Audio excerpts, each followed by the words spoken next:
Hello everyone and welcome back to another video on the Ultimate Academy. I am Waqas Hassan, and in today's video you will be learning how to best introduce yourself and have the conversation going on when you either meet somebody in person or online you want to meet somebody. So it could be on Instagram, LinkedIn, TikTok, YouTube world, or in the friends parties and networking events, so on. So this video is for you if you are in either of these two categories. One is that you go to friends parties or you go to some networking events and you're like, I don't know how to come across as an interesting person. I don't know how to confidently introduce myself, have the conversation going on, make myself look somebody who they want to talk to. So what you end up doing, you either stand in the corner, start scrolling through your mobile phone, pretending that you're a busy man and that is why you are not networking. Or you probably just stay with your friends and you're like just gossiping around and saying, this is not for me, I'll do it some other time. But deep inside you know that, oh man, I'm struggling. So this video is for you. Number two, this video is also for you if you see somebody on TikTok, Instagram, YouTube, LinkedIn, and you're like, I want that person in my network. How do I approach him or her? I probably don't have any followers, I don't have anything interesting to show. How do I approach him or her that he or she replies to me? And hence, I can come across as somebody they want to probably accept messages and probably want to talk further. So let's jump right in. There are only 4 rules to follow. It's easy to remember when you count them as 1, 2, 3, 4. Rule number 1, short wins over long every single time. What does that mean? It means that if you come up with this long a paragraph in somebody's DM, or if you meet somebody in a party or a networking event and they ask what do you do, and you start coming up with this long story of, okay, I am actually an engineer by profession, I did my graduation from XYZ University, after that I worked for 3 years, now I do this. No, not working. Similarly, if you're approaching somebody in their DM and you start with, hi, my name is this, I am from this city, I do this, I graduated from this university, I am writing to you for this. Again, too long, does not work. So what does the rule number 1 say? Rule number 1 says, have at most 3 sentences that you write to introduce yourself. It would be same online, it will be same in person as well. So what could be those 3 sentences? Sentence number 1, very simple. I am Waqas Hassan. That's it. That's your sentence number 1. It could be I am your name from XYZ if only that XYZ has a reference to the person you are reaching out. So for example, if the person you're reaching out is from the same university as you graduated, he or she might be an alumni, then I am Waqas Hassan from University of this. Why? Because that will create familiarity. Or in the same city, I am Waqas Hassan from XYZ city, if the person you're reaching out is also from the same city.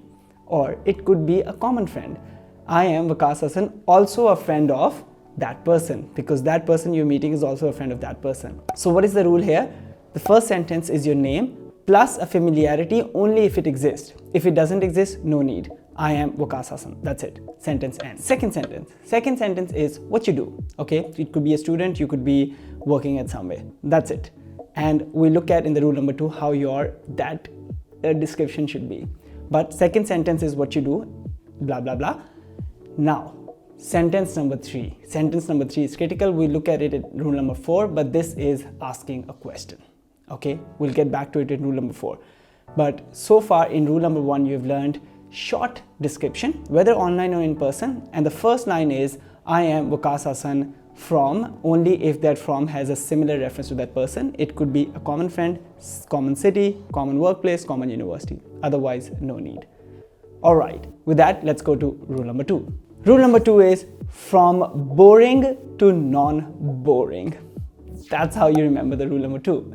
Because rule number 2 says is that have that one line about yourself which is very, very interesting. How do you do that?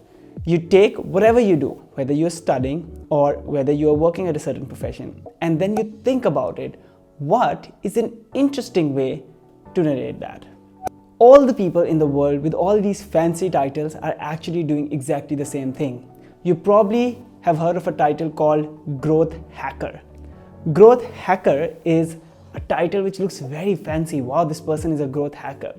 The story is that the person who came up with the title growth hacker actually was working as, the marketing lead in a company. And when he was applying for other companies, and he famously applied to Dropbox for their marketing lead, and the Dropbox person is like, all right, we are just, looking for another marketing lead. But this person is like, what if I describe myself as if I am a growth hacker?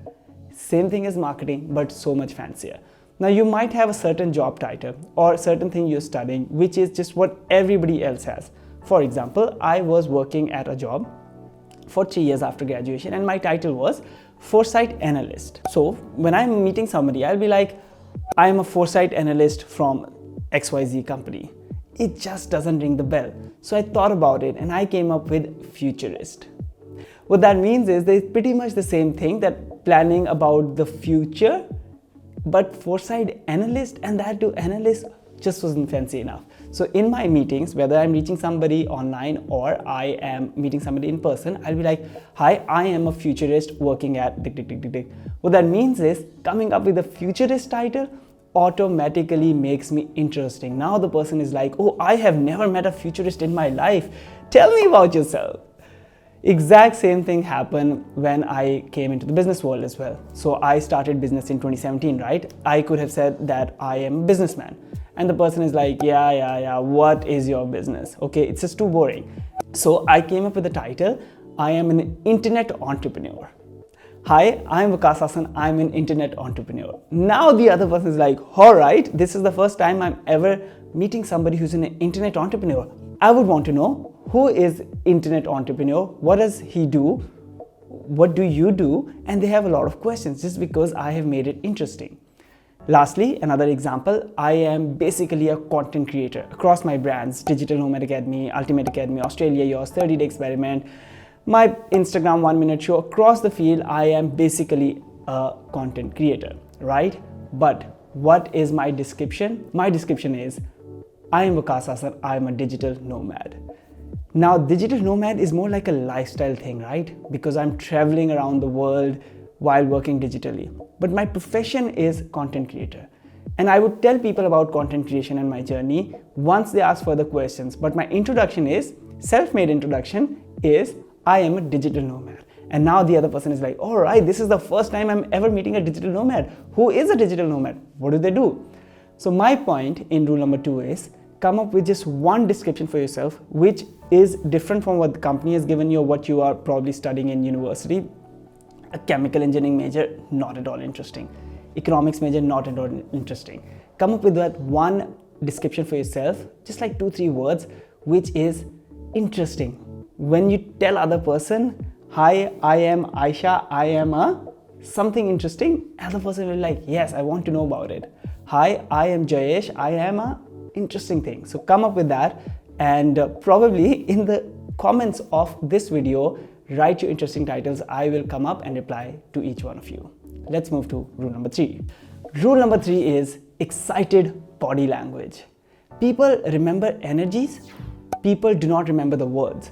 So if I have met 10 people at a friend's party or at a networking event, I will not remember all those 10 names or probably what they do or more about them. But I remember, man, that woman was so excited, enthusiastic. That guy was very charming. What is happening? People remember that somebody who's living life, because most people, they're not. They're like barely thriving. They're too much in themselves. They're too straight. Somebody who comes up with like loud laughters and clap their hands and have big smiles and just putting in all their energy into their every step, and like they feel like they're living life. People remember that. So that is what you become. Whenever you meet somebody in person, just be enthusiastic. Absolutely big smiles, energetic. Also, when you're messaging somebody in their inbox, you would be surprised to see that if I'm receiving 10 messages, I would 100% reply to the person who is sounding excited in their message. And how do you come across as excited in somebody's inbox? You first use words like, I am thrilled to write to you. How is your day? I hope you are having a splendid day. I have to tell you something amazing. You use these words like thrilled, enthusiastic, amazing, splendid. This is one way you come across as very excited. Also, you can use emojis or emphasis on the word. For example, I am very excited to write to you. No, I am very excited to write to you. That very could have like few more Y's, or a few of those emojis where, you know, the emoji has that party hat and all that top. Like, this person is just living life. Person has energy. Person has life. Why? Because 99.9% of all the people who message other people in their inbox are very vanilla. They are very similar to each other. You come across excited, you have life. No matter how your content is, you're gonna get in touch with that person, because all of us, every person in the world gets attracted to people with enthusiastic energy. So that's your rule number 3, excited body language. And lastly, rule number 4, lead on with questions. Never ever come from the position of weakness, always from the position of strength. What does that mean? Position of weakness is when you're like, I am writing to you because I want to ask you a favor, or I want to ask you for a help, or I want to ask you for XYZ. This is a position of weakness. Never come across someone who is looking for a favor. Also, when you're meeting somebody in person, never come across, do you know somebody that you can refer me to in your company, or I want to ask you a favor. Everybody shuts down when you're asking them for a favor, unless and until that person is your closest friend. So never come across from a position of weakness. What is the position of strength? Position of strength is like, you know, the talk show host, it's whoever the guest is there, it's usually the host who is in the position of power. Why? Because he or she is asking questions, interesting questions. Human minds are interesting objects in a way that when we are asked question, let's say I received a question from somebody which is an interesting question, I might not reply and I go around in my day, but my mind, some of the processing power of my mind will always have that question in mind. That's how human minds are programmed. We always have this lingering effect that somebody has asked something we have to answer. This is what questions do. So never ever ask a favor, always ask an interesting question. And what is an interesting question? If you don't know about that person specifically, it doesn't have to be a specific question. It can be about the larger field. So for example, if that person is in the tech world, anywhere, some technology job or technology business, ask him or her about what does he think about the metaverse?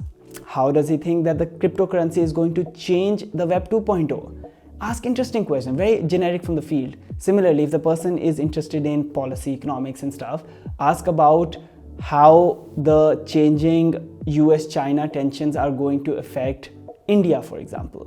Like just a very generic question. Or if you want to be a bit more specific, you know about that person, and then ask them. So I see that you've been making content for this brands. What are some of the struggles you faced? Or if you are starting now, what is the first platform you would be starting from? My point here is that every time you start with the top, I am this, with from here, if that from has some reference to that person. Rule number 2, you come up with an interesting title about yourself, what you do, something interesting. It doesn't have to be official title. It can be something that you do as a hobby, but that becomes your main thing as an introduction. You come across as excited and then you ask an interesting question. Oh my God, every single time, whether in person or whether online, you're going to get the attention of that person. He or she might be at an influential position or might have a business opportunity. He or she might be looking for a freelancer. He or she might just be looking for friends to hang around, and you are the one. You are already there. You've made your mark. And that's pretty much it. It doesn't have to be, you have to be extrovert to be a good networker. It doesn't have to be that you need to be an interesting person with a lot of information and a lot of huge things to be going on your YouTube and Instagram and LinkedIn to come across as somebody people want to talk to. No, it is just these few simple rules. And I've been using that when I was a student, when I was at job, when I was starting my business, and now in the state of being a digital nomad. I've been doing all of this all the time for the last decade, and it works every single time. Do write to me in comments if you apply this strategy, how were the results? Also do write to me what are some of the other videos you would like to see on the Ultimate Academy. Again, if you like this video, do like and share with people who are going to benefit from it. I will see you in the next video. Bye.